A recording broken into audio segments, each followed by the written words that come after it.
اچھا، ایک اور جملے کا میں جواب دے دوں میرے عزیزوں کہ نہج البلاغہ میں ایک کلام ہے سید المسلمین امیر المؤمنین علیہ السلام کا، جس میں وہ مخاطب ہیں عمر بن الخطاب سے. جب فارس کا قوم، عربی زبان میں کہتے ہیں فارس، اردو میں کہیں گے فارس آج کل کے جو ایران کے علاقے ہیں، یہ اس زمانے میں ایران بہت بڑا ہوتا تھا، یعنی موجودہ عراق کے بہت سارے حصے فارس میں آتے تھے، اور اس کے علاوہ مشرق میں کافی حد تک افغانستان وغیرہ میں یہ فارس پھیلا ہوا تھا. اور مغرب میں ایک زمانہ وہ تھا کہ ان کی مصر بھی فارس کے حکومت کے انڈر تھا، اور اس طرف سے پورا آپ کا ترکی کا علاقہ ہے، بر صغیر کا علاقہ ہے، بر صغیر نہیں، ایشیا صغیر جس کو ترکی کا علاقہ کہتے ہیں، مائنر ایشیا، یونان تک ان کے قبضے میں تھا جب انہوں نے روم کو شکست دیا تھا. تو ان کی حکومتیں بڑھتی تھی، چھوٹی ہو جاتی تھی. تو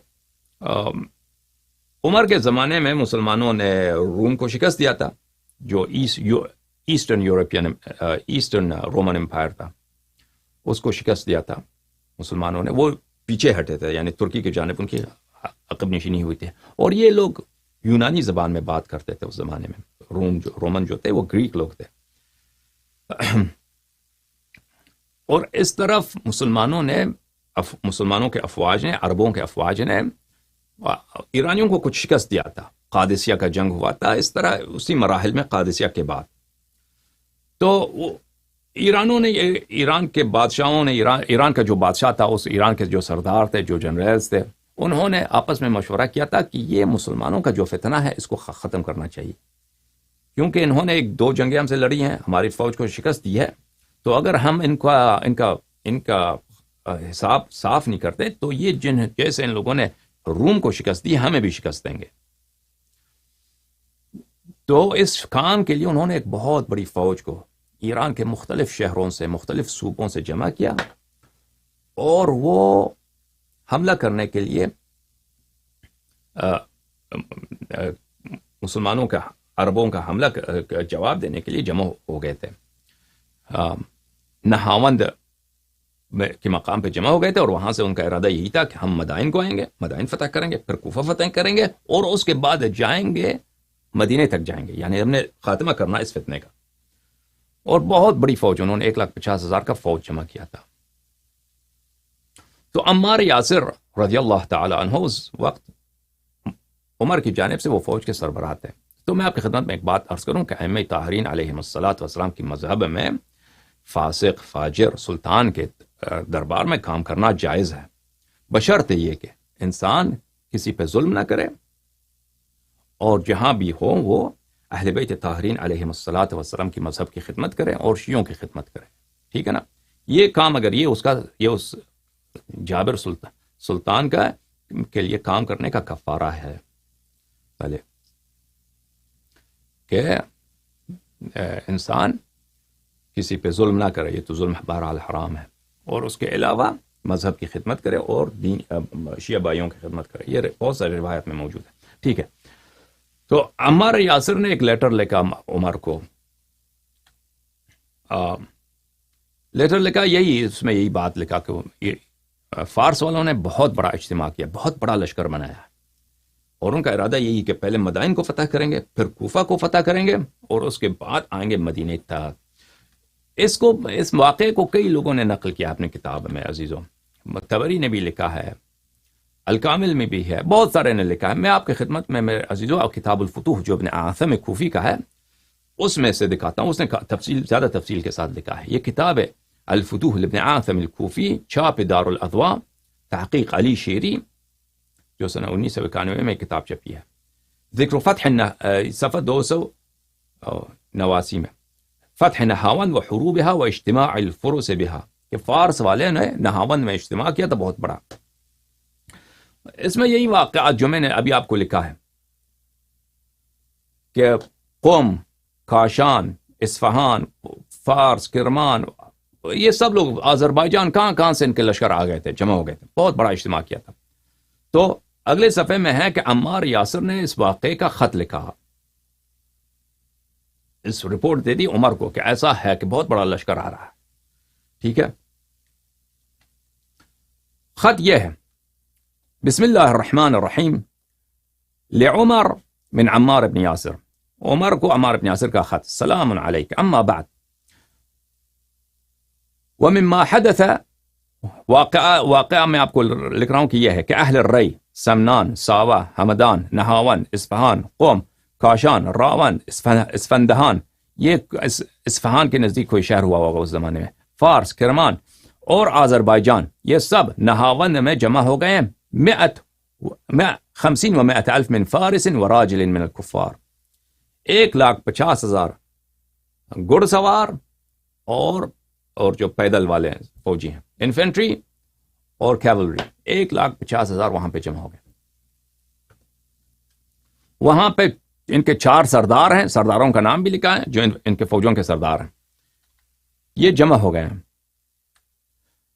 انہوں نے عہد کیا ہے، انہوں نے آپس میں قسم کھایا ہے، اور انہوں نے آپس میں لکھا ہے، معاہدہ کیا ان سرداروں نے فوجیوں نے کہ کیا ہے کہ ہم نے مسلمانوں سے لڑنا ہے. جو زمینیں انہوں نے، جو سرزمین مسلمانوں نے فتح کیا ہے ان کو ہم نے لینا ہے. وَيَأْتُونَكُم مِّن بَعْدِنَا، اور مثلا مدائن کوفہ ہم نے فتح کیا ہے، قادسیہ ہم نے فتح کیا، ہم کو یہاں سے نکالیں گے اور اس کے بعد وہ مدینہ آ رہے ہیں. فإني أخبرك أنهم قد قتلوا من كل من كان منا في مدنهم. اے عمر میں تجھے خبر دے رہا ہوں، رپورٹ دے رہا ہوں کہ جتنے مسلمان ان کے شہروں میں گئے تھے انہوں نے کچھ قصبے یا شہر فتح کیے تھے، ان کو قتل کیا، شکست دے دی ان لوگوں نے. اب آ رہے ہیں مدائن کی طرف اور کوفے کی طرف. وقد تقاربوا مما كنا فتحناه من ارضهم. کوفہ مدائن کے بھی فتح ہم نے فتح کیا، وہ ہمارے قریب آ رہے ہیں، ان کے لشکر کی، فارس کی لشکر کی بڑی پیشروی ہے، وہ آ رہے ہیں اور وہ کہہ رہے ہیں کہ ہم مدائن کو لیں گے، اس کے بعد کوفہ کو لیں گے. اور وقد والله حالنا ذلك وما اتانا من امرهم وخبرهم. اور میں اس بارے میں بڑا پریشان ہوں، عمار بن یاسر نے کہا کہ جو یہ فارس کی جانب سے جو ان کی پیش قدمی کی خبر ہے اور جو بڑا لشکر جمع کیا، میں اس بارے، یہ بہت ہولناک خبر ہے میرے لیے اور ہم مسلمان کافی پریشان ہیں. تو میں نے آپ کو رپورٹ دی ہے، جو کرنا ہے آپ کر لیں، جو بندوبست کرنا ہے. تو یہ خبر جب پہنچا عمر کو، دیکھیے قال فلما ورد الكتاب على عمر بن الخطاب، جب یہ کتاب، یہ خط عمار بن یاسر کا عمر کو پہنچا، وقرأه وفهم ما فيه، اس نے اس لیٹر کو بیٹھ کے پڑھا عمر، وہ سمجھ گیا کہ اس میں کیا بات ہے. رپورٹ جب اس کو سمجھ آ گئی کہ بات کیا، کتنی خوفناک بات ہے. وقعت علیہ الرعدہ، وقعت علیہ الرعدہ. رعدہ کس کو بولتے ہیں عزیزو؟ الرعدہ، ہاں الرعدہ بولتے ہیں لرزنے کو، لرزش. عمر بری طرح سے لرزنا لگا، اس پہ رعدہ طاری ہو گیا. رعدہ طاری ہو گیا کہ یعنی عمر لرز رہا ہے. خلیفہ اب وہ ایرانی کہاں پہ، وہ نہاون میں، نہاون تہران سے بھی آگے، ٹھیک ہے. یہ جو ان کے عمر مدینے میں ہے، وہ پیشروی کر بھی لیں تو 1-2 مہینے لگے گا، وہ اتنی جلدی نہیں پہنچیں گے. وہ اگر وہ سب کو شکست بھی دیتے ہیں ایرانی، وہ 2 مہینے کم از کم لگیں گے. مرضی پیدل فوج اتنا جلدی نہیں پہنچتا، وہ 1-2-3 مہینے. لیکن ابھی یہ لرز رہا ہے بھائی. والنفضہ، رعدہ والنفضہ، بری طرح لرز رہا ہے. حتی سمع المسلمون عتیت اضراسہ، یہاں تک کہ اس کے جو جبڑے تھے، جبڑا جاز کو بولتے ہیں نا، اوپر والا جبڑا، نیچے والا جبڑا. انسان جب لرزتا ہے بری طرح، اتنا بری طرح وہ لرز رہا تھا کہ اس کے جبڑے آپس میں ٹکرا رہے تھے.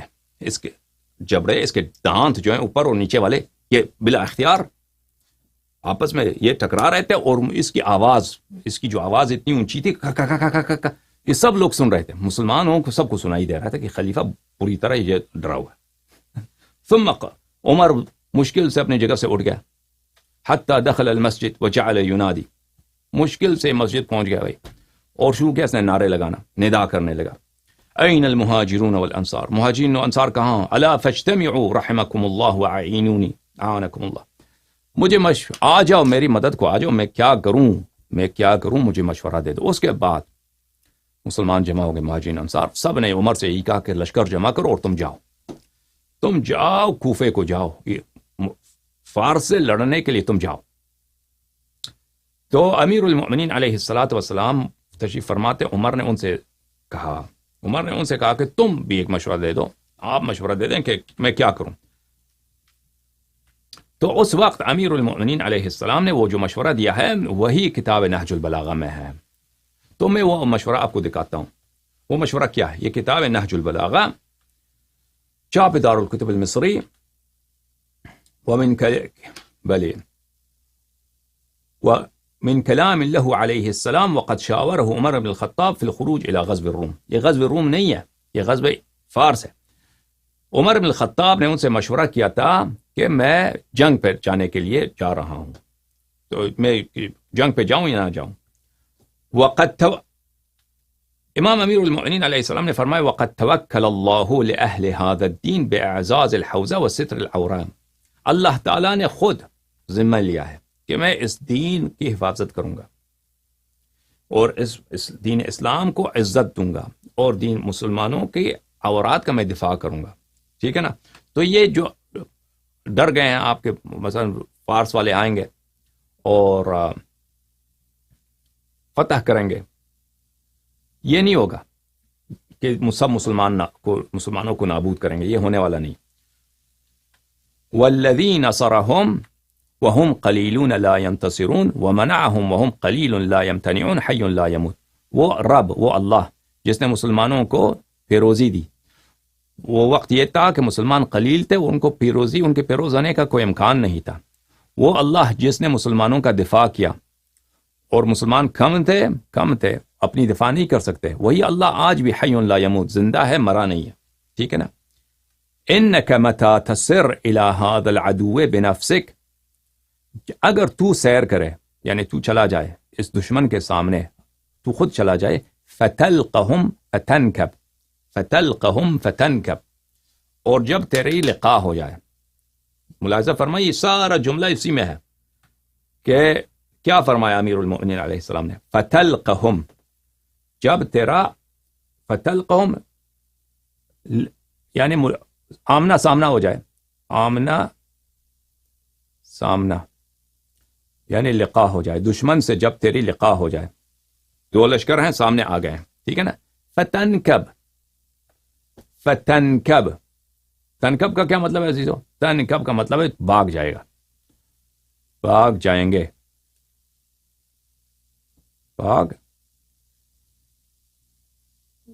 بھاگ جائیں گے. جب آپ دشمن سے ملاقات کریں گے تو آپ بھاگ فرار کر لیں گے. خلیفے سے فرمایا سید المسلمین سلام اللہ علیہ کہ تو اگر خود اس لشکر کی سربراہی کرتے ہوئے عدو سے، دشمن سے جنگ کے لیے چلا جائے تو فتلقہم، جب تیری ملاقات ہو جائے گا تو بھاگ جائے گا، تو فرار کر لے گا، تو جو ہے ہاں جان بچانے کے لیے بھاگ جائے گا. تو پھر کیا ہوگا؟ تو پھر تو جب فوج کا جو سربراہ ہے، عرب کا جو بادشاہ ہے، وہ اگر بھاگ جائے تو پھر مسلمان کوئی نہیں ٹھہرے گا، سب بھاگ جائیں گے، سب پورا لشکر جو ہے وہ بھاگ جائیں گے. لا تکن للمسلمین کھانفہ، اس وقت اس کا نتیجہ یہ ہوگا کہ مسلمانوں کے لیے محفوظ جگہ، کنف بولتے ہیں کسی کو حفظ و امان میں رہنا. لا تکن للمسلمین کھانفہ، سب مسلمان جب اگر فوج کا سربراہ ڈرپوک ہونے کی وجہ سے، بزدل ہونے کی وجہ سے یا کسی بھی وجہ سے فرار کر جائے، ملاقات ہوتے ہی دو لشکر آمنے سامنے، یہ ڈر گیا بھائی کہ سامنے والے بڑے خطرناک ہیں، یہ بھاگ جائے تو پھر لشکر والے بھی بھاگ جائیں گے، لشکر میں افراتفری ہوگی، لشکر ہر کوئی ایک طرف بھاگ جائے گا. پھر یہ حالت یہ ہوگی کہ مسلمانوں کے لیے کوئی مأمن، کوئی محفوظ جگہ نہیں بچے گا. دون اقصا بلادہم، مگر یہ کہ مسلمان جو دور ترین علاقہ ہے مسلمانوں کا، وہاں پہ وہ مسلمان چھپ جائیں. مسلمانوں کے جو آبادیاں ہیں وہ اپنے شہروں کو چھوڑ کر دور ترین علاقوں میں چلا جائیں. لیس بعدک مرجع یرجعون الیہ، تو اگر بھاگ جائے تو اس وقت کیا ہوگا؟ تیرے بعد تو کوئی، اگر بادشاہ ہی بھاگ جائے نا تو پھر کوئی سربراہ نہیں ہوگا اس وقت کہ مسلمان اس کو فوج اس سے آرڈر لے لے کہ بھئی یہ تو بھاگ گیا، ہم کیا کریں؟ مسلمانوں سے آرڈر لے لے، مسلمانوں کا سارا نظام ہی بکھر جائے گا، کیونکہ بادشاہ تو آپ ہیں. فبعث، پس تو نہ چلا جا، فبعث الیہم رجلا محربا، بس اس جنگ کے لیے ایک ایسے شخص کو بھیج دے جو اس کو جنگ میں تجربہ ہے. محرب وہ شخص جس کو جنگوں کا تجربہ ہے. واحفظ معه اہل البلا والنصیحہ، اور اس کے ساتھ فوج میں شامل کر کیا شامل کرو؟ وہ جو ایسے لوگ جو بہادر ہیں، جنہوں نے جنگیں دیکھی ہیں، اور جو لوگ مخلص ہیں، وہ دفاع کریں گے، بھاگ نہیں جائیں گے، ان کے اس شخص کے ساتھ بھیج دیں. فَإِنْ أَظْهَرَ اللَّهُ فَذَاكَ مَا تُحِبُّ، اگر اللہ نے مسلمانوں کو نصرت دے دی تو یہی تمہارا بھی مقصود ہے، ٹھیک ہے نا؟ تو صحیح. وَإِنْ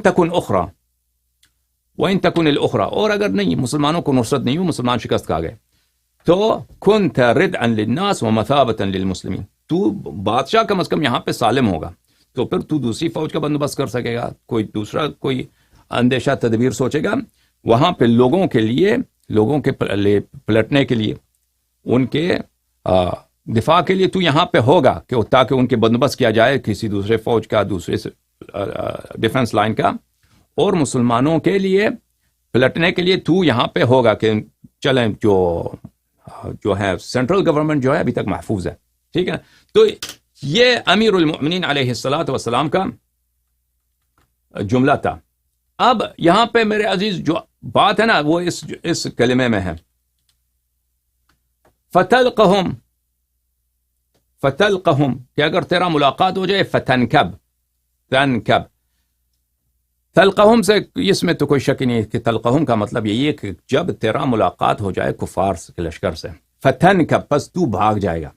جملہ اسی میں ہے کہ امیر المؤمنین علیہ الصلاۃ والسلام نے عمر کی تعریف نہیں کی ہے، انہوں نے عمر کی بہت بری طرح مذمت کی ہے اس خطبے میں، ٹھیک ہے نا؟ میں اس کا میں آپ کو اس تنکب کا نکبہ اس کے معنی آپ کو دکھاؤں.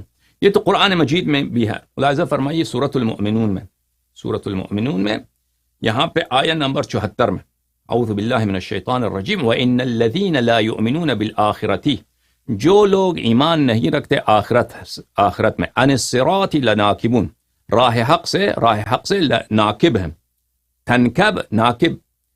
تنکب اسی ناکب ہی سے مشتق ہے. ناکب کس کو بولتے ہیں؟ عن الصراط لناکبون، یہ صراط سے دوسری طرف عدول کر کے جانے والے لوگ ہیں. راہ حق سے جو لوگ آخرت پہ ایمان نہیں رکھتے، دین حق، صراط یعنی دین حق، صراط یعنی راہ حق، صراط یعنی اہل بیت طاہرین علیہم السلام، امیر المؤمنین علیہ السلام. لناکبون، اس سے یہ عدول کرنے والے ہیں، دوسری طرف جانے والے لوگ ہیں. یہ کتاب العین ہے، خلیل ابن احمد فراہیدی کی عربی زبان کے سب سے پرانی، سب سے معتبر ڈکشنری،